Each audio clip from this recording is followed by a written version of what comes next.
মায়া মানুষ অনেক সুন্দর একটা খেলা জানে। ছোটবেলায় পুতুলরে মানুষ বানায় খেলে, আর বড় বেলায় মানুষকে পুতুল বানায় খেলে।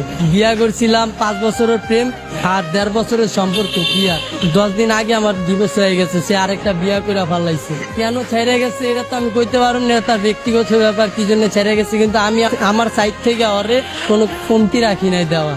একটা মেয়েকে যতটুকু ভালোবাসার প্রয়োজন আমি ততটুকুই ভালোবাসছিলাম। মেয়েরা টাকার পাবে, তার জন্য আমার ফ্যামিলি ছাড়ছি। সে আমারে ছেড়ে চলে গেছে। মানুষ পছন্দের একটা জিনিস কখন ছাড়ে, সে আরো দামি কিছু যদি পায় তখন ছাড়ে। সে হয়তো পাইছে আমারে ছেড়ে গেছে, কিন্তু আমি এখনো পাই নাই, সেজন্য তারে ছাড়তে পারি না। তার স্মৃতি নিয়ে বাইচে আসছি। তারে কথা দিয়েছিলাম ভাই যে সে যদি ছাইরা চলে যায় তাহলে আমি আত্মহত্যা করবো। কিন্তু ভাই অনেক কষ্টে বাইচে আসছি নিজের লগে লড়াই কইরা। সে চলে যাওয়ার পর আমার বাইচা থাকার ইচ্ছাটা চলে গেছে। ভালোবাসার মানুষ হারানোটা অনেক কষ্টে, যার হারায় সেই বোঝে। আজকে ওই মেয়ের কারণে আমি রাস্তায় ঠিক মতো খাইতে পারি না, না খেয়ে রাস্তায় রাস্তায় ঘুরি। আমি আমার ফ্যামিলির কাছেও চাইলেও যাইতে পারি না, কারণ তার জন্য আমার ফ্যামিলি ছেড়ে আসছে, আর সেই মানুষটা আমারে ছেড়ে গেছে। নারী তুমি ধন্য, পুরুষ মানুষের মন ভাঙার জন্য।